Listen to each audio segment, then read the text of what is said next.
우리 지난 시간에 배운 내용 기억나세요? 네, 기억납니다. 우리 히스기야 왕을 이어서 므낫세 왕이 됐는데 아주 뭐 악행이란 악행은 다 저질렀죠. 맞아요. 네.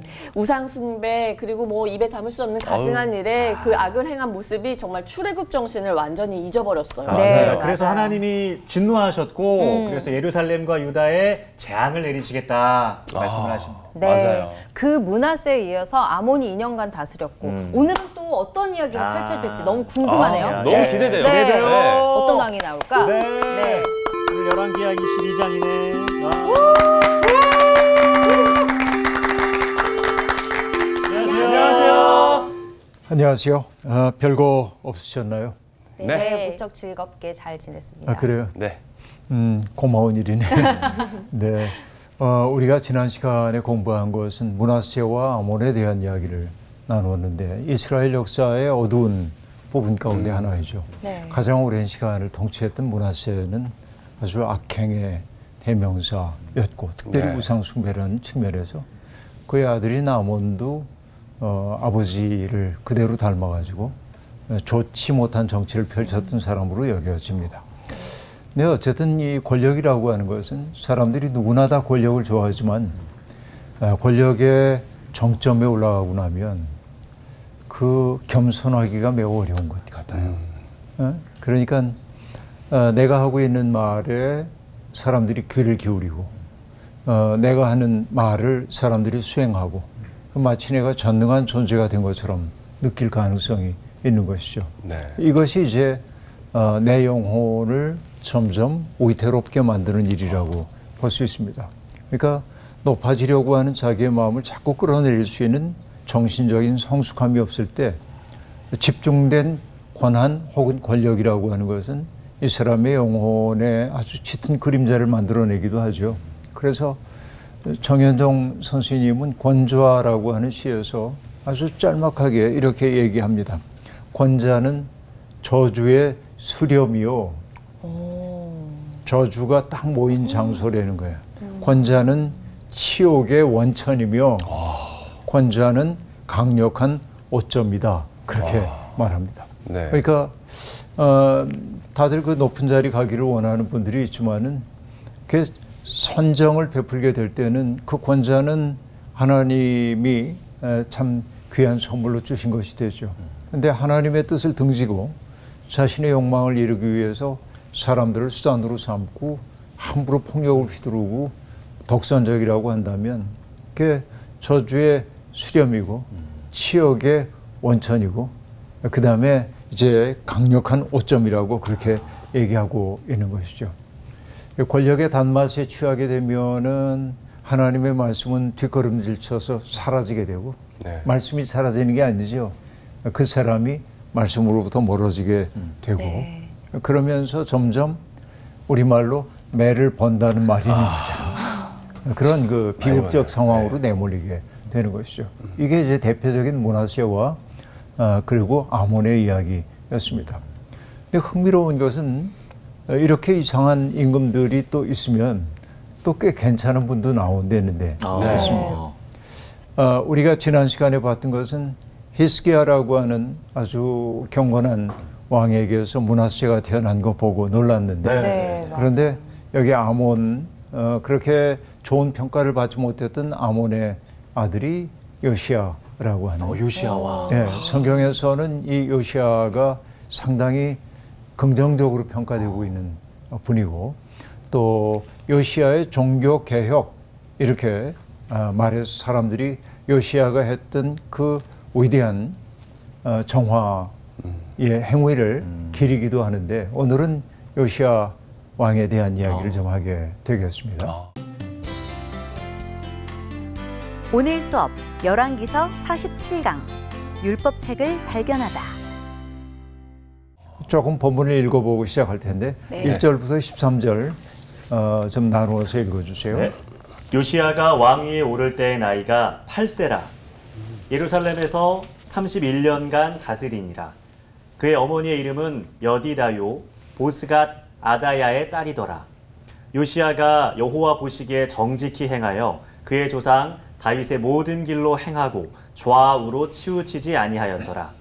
요시야 왕 18째 해에 왕이 무슬람의 손자 아살리야의 아들 서기관 사반을 여호와의 성전에 보내며 이르되 너는 대제사장 힐기야에게 올라가서 백성이 여호와의 성전에 드린 은 곧 문 지킨 자가 수납한 은을 계산하여 여호와의 성전을 맡은 감독자의 손에 넘겨 그들이 여호와의 성전에 있는 작업자에게 주어 성전에 부서진 것을 수리하게 하되 곧 목수와 건축자와 미장이에게 주게 하고 또 제목과 다듬은 돌을 사서 그 성전을 수리하게 하라. 그러나 그들의 손에 맡긴 은을 회개하지 말지니 이는 그들이 진실하게 행함이니라. 대제사장 힐기야가 서기관 사반에게 이르되 내가 여호와의 성전에서 율법책을 발견하였노라 하고 힐기야가 그 책을 사반에게 주니 사반이 읽으니라. 서기관 사반이 왕에게 돌아가서 보고하여 이르되 왕의 신복들이 성전에서 찾아낸 돈을 쏟아 여호와의 성전을 맡은 감독자의 손에 맡겼나이다 하고 또 서기관 사반이 왕에게 말하여 이르되 제사장 힐기야가 내게 책을 주더이다 하고 사반이 왕의 앞에서 읽음에 왕이 율법책의 말을 듣자 곧 그의 옷을 찢으니라. 왕이 제사장 힐기야와 사반의 아들 아히감과 미가야의 아들 악볼과 서기관 사반과 왕의 시종 아사야에게 명령하여 이르되 너희는 가서 나와 백성과 온 유다를 위하여 이 발견한 책의 말씀에 대하여 여호와께 물으라. 우리 조상들이 이 책의 말씀을 듣지 아니하며 이 책에 우리를 위하여 기록된 모든 것을 행하지 아니하였으므로 여호와께서 우리에게 내리신 진노가 크도다. 네, 일단 여기까지 우리가 살펴볼 텐데 요시야 왕도 어찌 보면 비운의 왕이라고 얘기할 수 있겠는데 8살의 어린 나이에 왕이 됩니다. 정말 어린 나이라고 얘기할 수밖에 없고 그리고 31년 동안을 다스렸다고 그렇게 되어 있습니다. 그 얘기는 8살의 왕이 되어서 31년 다스렸으면 채 40이 되기 전에 그의 생이 끝났음을 우리에게 보여주고 있죠. 그러니까 40이라고 하는 나이는 정말 인생의 뭐랄까 뭐 절정에 가까운 그런 가장 왕성한 그런 때인데 그때 이제 생이 갑작스럽게 단절되었다고 얘기할 수 있습니다. 그러니까 여기 이 연도만 보더라도 이 요시야라고 하는 사람이 겪어야 했던 그 시련의 시간들이 우리에게 떠오릅니다. 우선 8살의 왕이 되었기 때문에 8살 뭘 알겠어요. 철없는 그 나이에 왕이 되었고 섭정들의 도움을 받을 수밖에 없었을 것이고 그러면서 정치적인 학습을 해나가겠죠. 어떻게 살아야 하는지. 그런데 요시야가 나름대로 선한 임금일 수 있는 까닭 가운데 하나는 그를 옆에서 보좌하고 있는 사람들이 여호와를 경외하는 사람들이었던 것으로 보입니다. 그러니까 우리가 오늘 공부하는 요시야는 꽤 좋은 분들을 만났던 것으로 보입니다. 이게 인생의 행복 가운데 하나죠. 그러나 그 행복이 끝끝내 지속되지는 않고 역사의 경랑 속에서 느닷없이 인생을 마감할 수밖에 없는 그런 비운의 왕이었음도 보여주고 있습니다. 그 얘기는 나중에 하겠고요. 요시야의 31년 통치를 요약하고 있는 아주 단순한 말이 여호와 보시기에 정직하게 행했다라고 얘기하고 있습니다. 그리고 그 정직한 삶을 다윗이 보여준 그 모든 삶을 그가 치우침 없이 받들었다. 이렇게 얘기하고 있습니다. 자, 여기에 정직하게 행했다라고 말합니다. 정직하다라고 하는 것은 거짓말하지 않고 란 말에 대비된 말처럼 들리지만 그렇지 않고 뭐 그런 뜻이 없다고는 얘기할 수 없지만은 여호와 보시기에 정직이라고 하는 것은 두 마음 품지 않고 똑바로 하나의 중심을 가지고 제가 늘 이제 얘기하는 것 가운데 하나가 이렇게 쓰면 이제 충자잖아요. 중심이 하나예요. 그런데 이렇게 중심이 두 개가 있고 마음심이 있으면은 병을 뜻하는 환자 할 때 환입니다.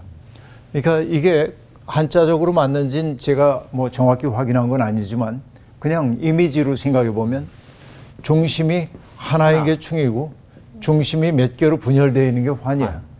내 마음이 뭔가에 집중되어 있지 않은 네. 상태가 균형을 잃어버린 상태. 네. 이런 것들 이게 이제 병적 상태라고 얘기할 수 있겠는데 그러니까 이 요시아는 정직히 행했다. 네. 여호와의 말씀이라고 하는 그 한 중심에서부터 벗어나지 않았다라고 말합니다. 네, 여러분 사람은 누구나 다 어느 정도는 치우친 사람일 수밖에 없습니다. 네.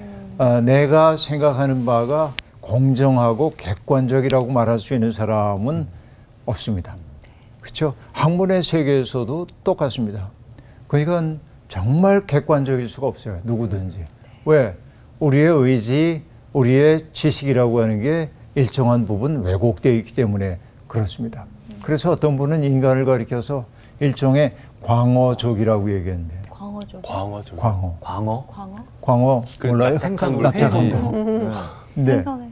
그런데 그 광어 얼굴을 한번 생각해 보세요. 광어 얼굴. 한쪽으로 치우쳐져 있네요. 엎어져 있는데 눈이 한쪽에만 있잖아요. 네, 한쪽으로 치우쳐져 있어요. 그렇죠? 네, 이렇게. 그렇지. 그래서 이제 인간을 보고 광어족이라고 얘기하고 있는데 인간 누구나 다 좀 치우쳐 있다. 다시 얘기해서 뭐냐. 두 눈으로 보지 못하고 한 눈으로 본다. 자기 눈으로만 이런 얘기입니다.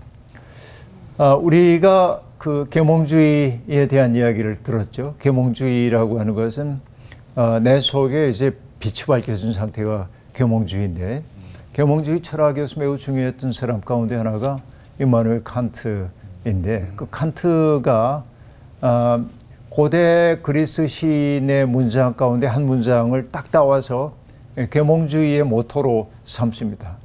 그게 뭐냐면 라틴어인데 사페레 아우데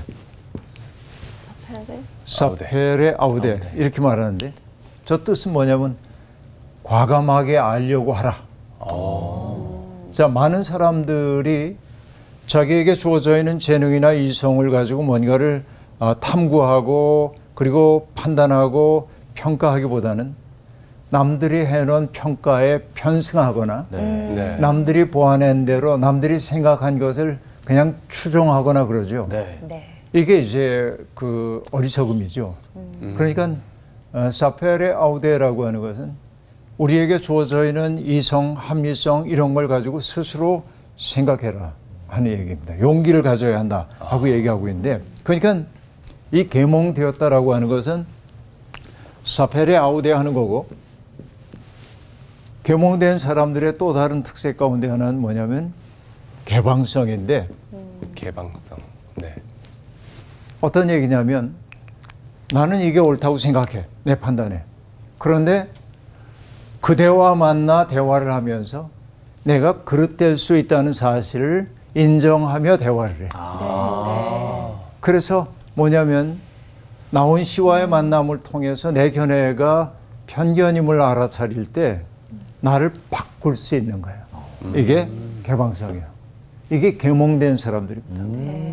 근데 계몽되지 못한 사람들일수록 뭐라고 얘기하냐면 스스로 생각하는 힘도 없고 네. 남들이 내 속에 집어넣어준 대로 생각하고 그리고 자기 확신 속에 머물러서 다른 사람과 대화하려고 하지 않아요. 다른 사람을 통해 내가 변화될 가능성을 거부하는 거예요. 네. 이런 네. 것들이 폐쇄적인 태도라고 얘기할 수 있는데요. 그러니까 보면 계몽되지 못한 것이라고 얘기할 수 있겠는데 근데 어쨌든 이 요시아는 언제나 여호와 보시기에 정직히 행했다는 이 말을 통해 우리가 알 수 있는 것은 하나님에 대한 올곧은 마음을 가지고 있었고 그리고 그 마음에 비추어서 자기의 마음을 조율할 수 있는 열린 태도를 가지고 있었다. 이렇게도 얘기할 수 있겠습니다. 네. 그런데 이야기는 꽁충 건너뛰입니다. 네. 8살에 왕이 되어가지고 31년 다스리는데 성경이 다루고 있는 사건은 요시아가 임금이 된 지 18해째 네. 즉위 18년 되던 해 이야기로 공중 지나갑니다.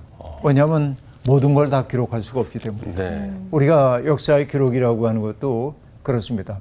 역사 기록이 매우 공정하고 그리고 객관적일 것처럼 보이지만 사실 역사가들이 역사 속에서 벌어진 모든 사건을 기록하지 않습니다.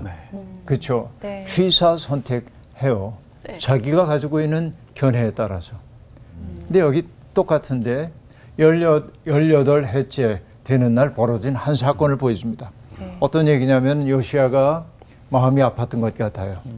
성전이 퇴락하고 이제 점점 해가 갈수록 좀 뭔가 퇴락한 그 모습을 보는 게 가슴이 아팠던지 서기관 사반을 성전에 보냅니다. 그 당시에 대제사장은 힐기야라고 하는 분이었는데 사반을 통해 힐기야에게 왕이 지시를 합니다. 백성들이 여호와에게 바쳤던 은, 성전 문 지키는 자가 수납했던 그 은을 헤아려서 성전을 맡은 감독자에게 넘겨주고, 회계 책임자이겠죠. 그리고 그 감독자는 성전을 수리할 수 있는 장인들에게 그 비용을 지불하라라고 하는 이제 명령이 내려지게 되었습니다. 그러니까 목수, 건축자, 요즘으로 얘기하면 미장이 네. 이런 사람들에게 돈을 넘기라고 얘기하고 있습니다. 그래서 성전의 퇴락한 부분을 수리하라고 얘기합니다. 그러자 성전의 퇴락한 부분 수리하기 위해 뜯기도 하고 이러다 보니까 놀라운 게 발견이 되는 겁니다. 거기에 놀라운 게 발견이 됐어요. 그러니까 어떤 거냐면 율법책을 발견하게 되는 것입니다. 네.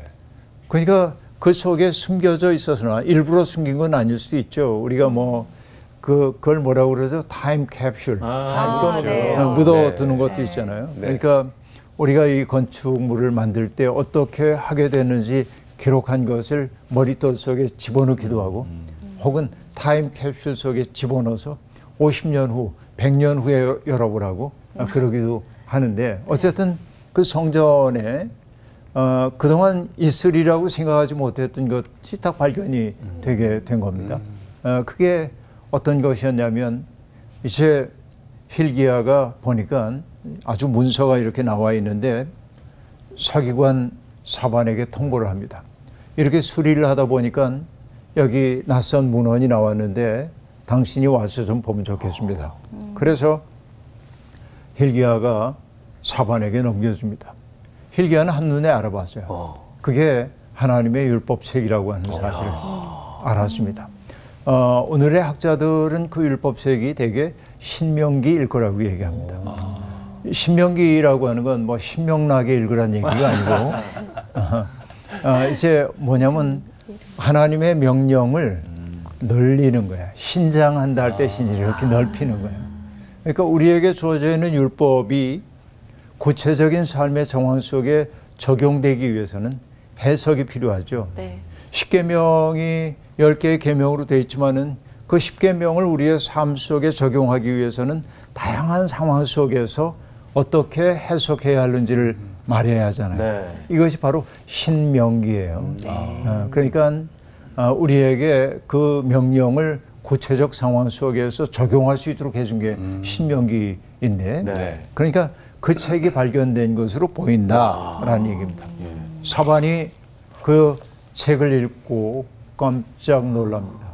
왜냐하면 그런 문헌을 읽지 못하고 온 세월이 꽤 됐던 것 같아요. 그러니까 즉시 왕에게 보고합니다. 힐기야를 통해 이런 문헌을 발견했고 읽어보니 율법책입니다. 왕이 가지고 오라고 합니다. 그래서 그 왕 앞에서 서기관 사반이 율법책을 낭독하는 겁니다. 여러분 이게 낭독의 힘이 있거든요. 네. 낭독의 힘. 내가 눈으로 보는 것과 낭독되는 것은 듣는 것은 전혀 다른 문제입니다. 네. 그래서 왕이 그 얘기를 다 듣습니다. 그리고 뭘 하냐면 옷을 찢어요. 자기 옷을, 왕복을 찢는 겁니다. 네. 왜냐하면 그 책의 중요성을 알아차려서요. 근데 그 책의 내용을 다 보니까 내가 다스리고 있는 이 나라에서 하나님의 말씀이 시행되지 않고 있었음을 너무 절감을 하지 않을 수가 없었던 것이죠. 그리고 신명기의 뒷부분에 나오는 것은 축복과 저주의 말이 있는데 그리심산에서는 축복이 선포되고 있고 에발산에서는 저주가 선포되는데 어느 삶을 택할 건지 너희가 선택하라고 얘기하고 그 둘을 내놨는데 자기들이 살아온 모습을 보니까 하나님이 복을 약속했던 그 방식으로 살지 못하고 저주가 내려질 거라고 얘기했던 그런 삶의 방식을 택했음을 알았기 때문에 왕은 참회하지 않을 수가 없었고, 그러니까 왕은 쟤들이 문제야 라고 안 하고 본인이 결국은 이 왕정을 책임지고 있는 나의 책임. 야. 이게 여러분 참 대단한 거죠. 네. 대단해요. 누군가의 책임이라고 안 합니다. 자기가 다 뒤집었습니다. 그래서 옷을 찢고 그리고 하나님 앞에 참회를 하게 되는 거죠.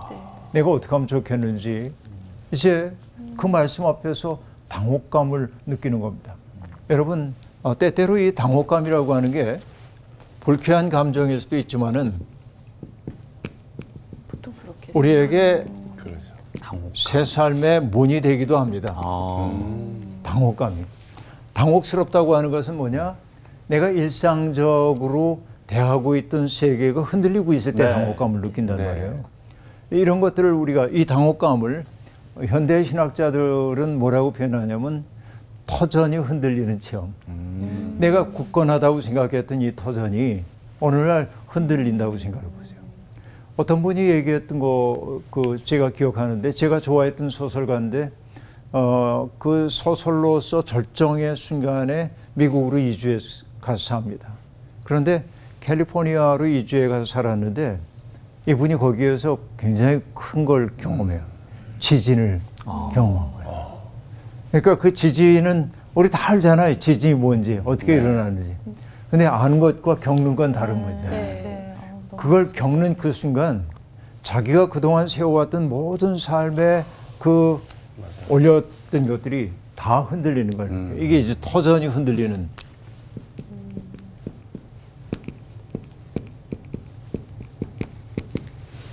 이게 당혹감이에요. 그런데 이 당혹감이라고 하는 것을 통해서 뭐냐면 삶을 새롭게 보게 돼. 네. 내가 그동안 살아온 게 올바랐나? 내가 이게 정말 중요한 가치라고 생각했던 게 정말 그러했던 거야? 질문이 내게 생겨나기 시작하죠. 그래서 뭔가 달리 보기 때문에 그것은 새 삶의 문이다. 이제 그렇게 얘기하는 건데. 네. 여기에서 이제 이 당혹감 때문에 이 그 왕은 지금 옷을 찢고 그리고 내가 뭘 해야 할지 모르니까 영적 권위자에게 질문을 하도록 만듭니다. 그래서 제사장과 서기관과 공내 대신 같은 사람들을 누구에게 보냅니다. 여호와의 뜻을 한번 여쭤보라고 보내요. 그런데 정말 놀라운 게 누구에게 보내냐면 훌다라고 하는 여성에게 보냅니다. 훌다. 네. 여러분 그 이름 들어봤나요? 네, 훌다라고 네. 하는 여성. 여성 진짜. 자, 그 얘기를 이제 살펴볼 텐데요. 14절부터 20절까지. 네. 이에 제사장 hil기야와 또 아히감과 악볼과 사반과 아사야가 여선지 훌다에게로 나아가니 그는 하라스의 손자 디과의 아들로서 예복을 주관하는 살룸의 아내라. 예루살렘 둘째 구역에 거주하였더라.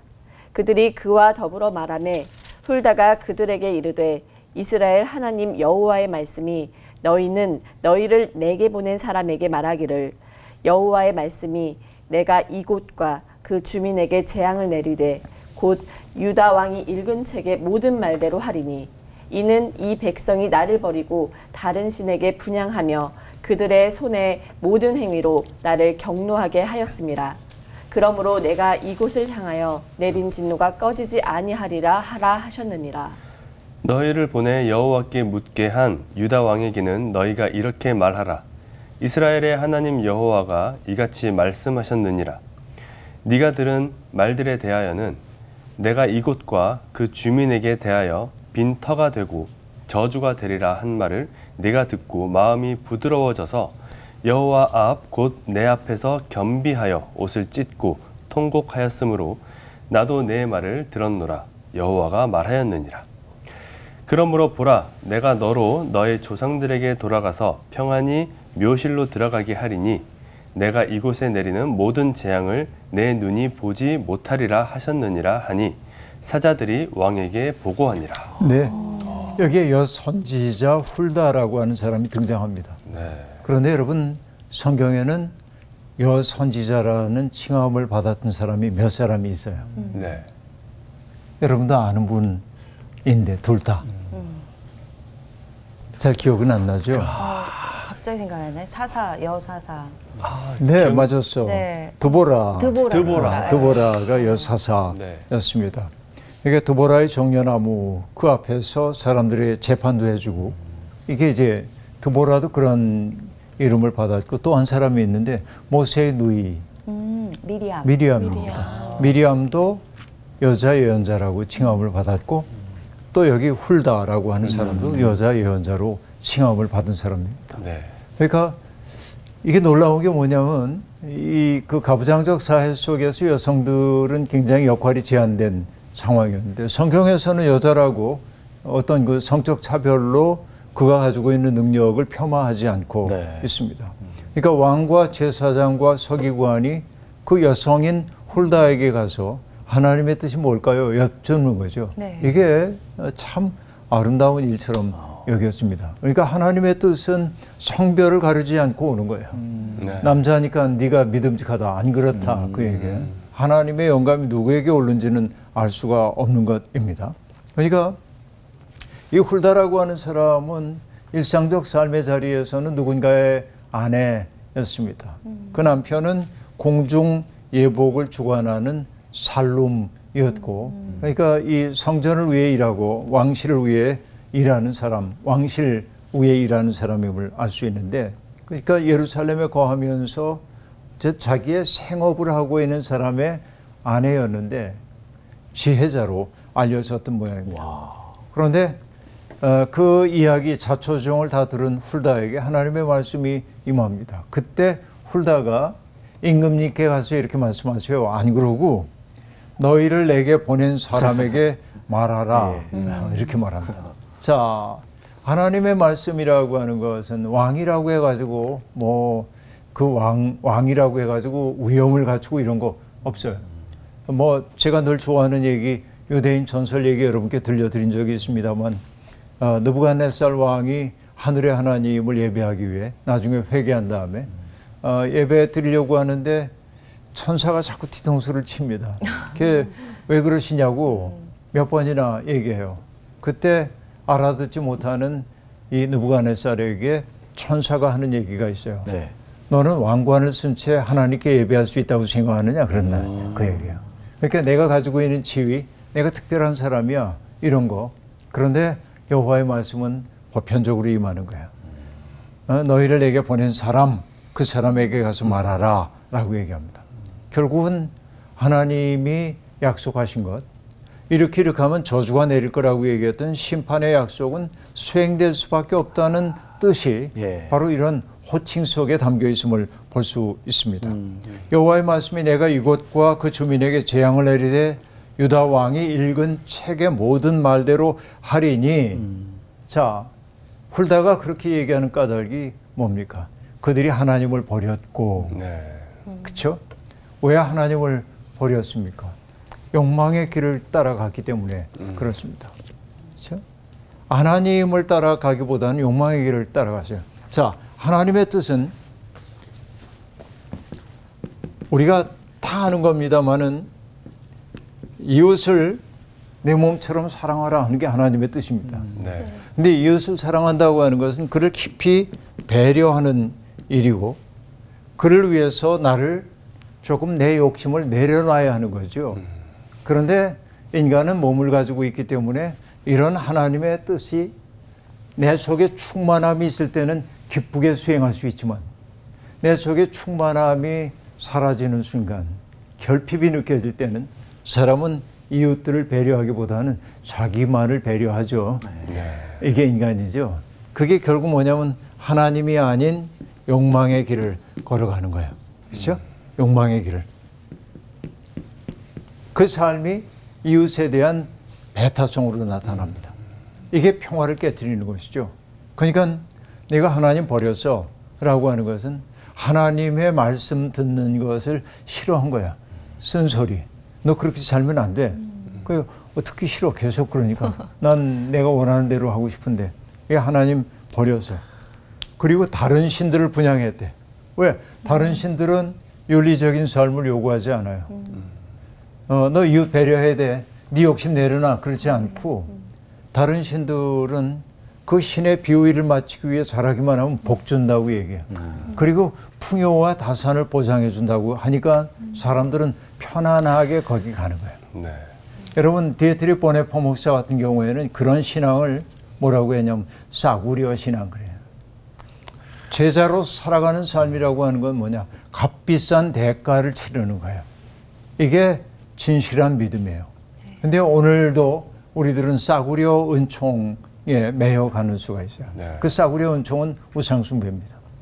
그러니까 훌다의 연자의 말은 냉정합니다. 하나님이 내리시겠다고 한 모든 벌을 내리게 될 거다.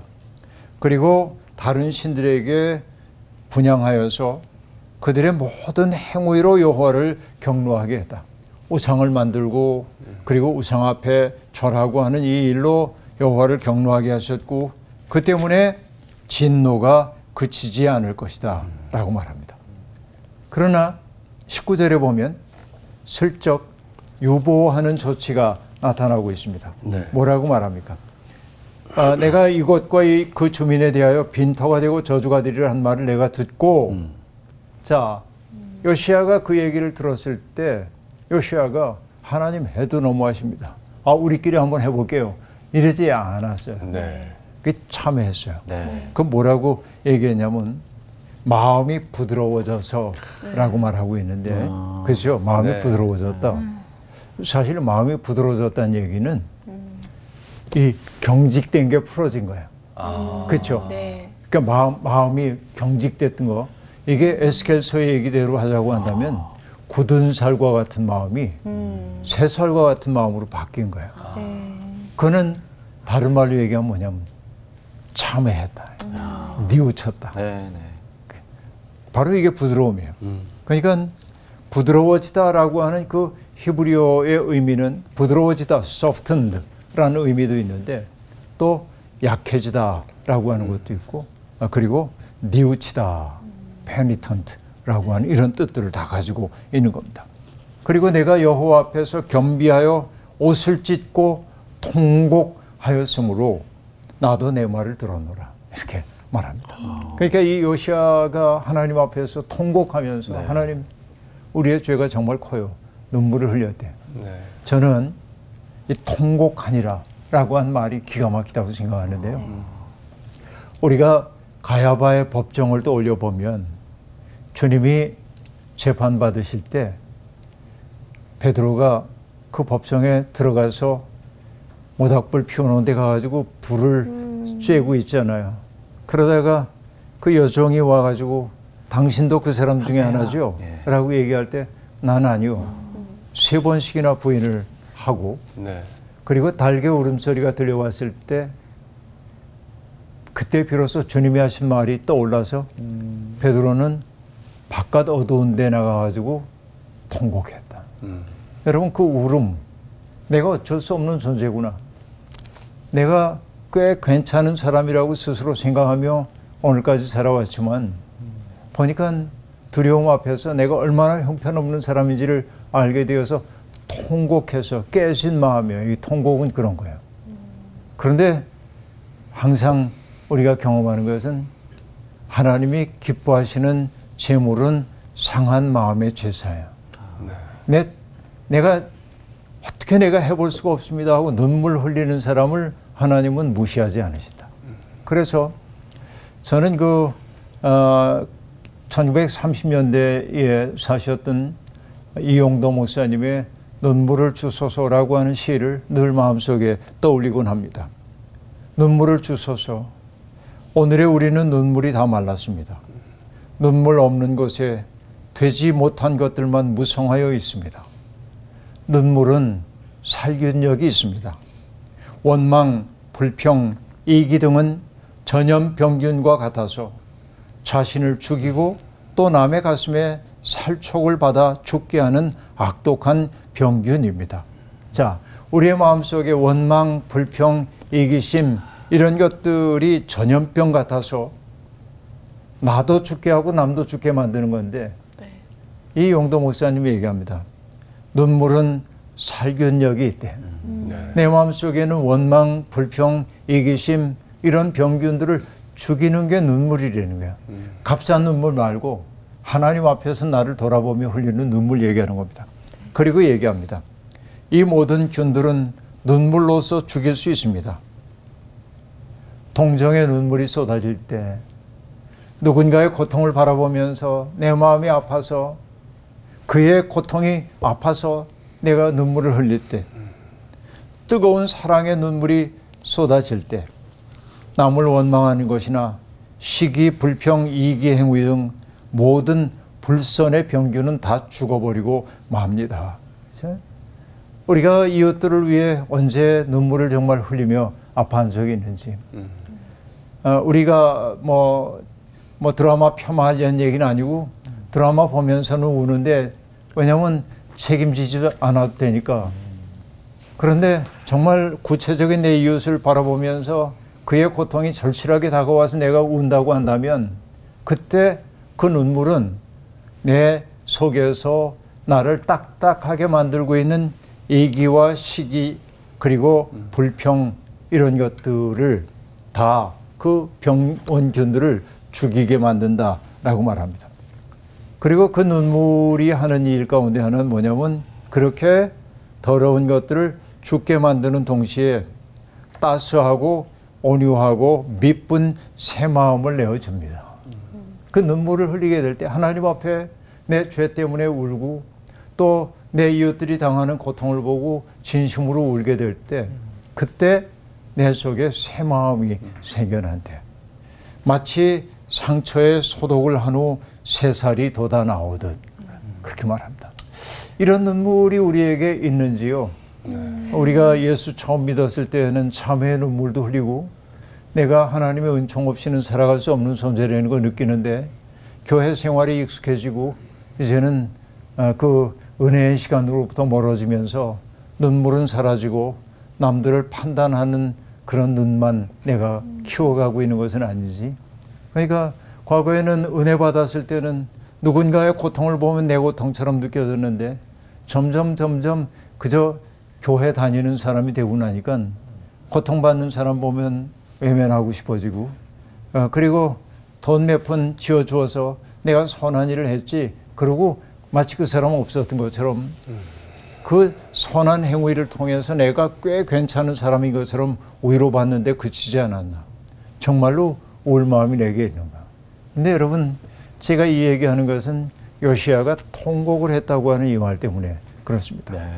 그러니까 이 왕은 누구누구가 문제야, 여호와의 말씀 따라 살지 않은 녀석들이 누군지 다 잡아와, 아니 그러고 마치 백성들의 그 모든 불선한 죄가 자기의 것인 양 옷을 찢고 통곡하고 하나님 앞에서 이런 모습을 보였단 말이죠. 네. 그래서 성경은 뭐라고 얘기하냐면은, 하나님이 그에게 평안한 죽음을 약속하고 있습니다. 내가 이 모든 재앙을 내 눈으로 보지 않을 거다. 그 평안한 죽음이라는 것은 잠자듯 죽는 것을 의미하는 게 아니라, 그 나라에 임하게 될 온갖 재앙을 보게 되는 그런 비운을 맛보지 않게 될 것. 이것을 지금 얘기하고 있는 것이죠. 그렇습니다.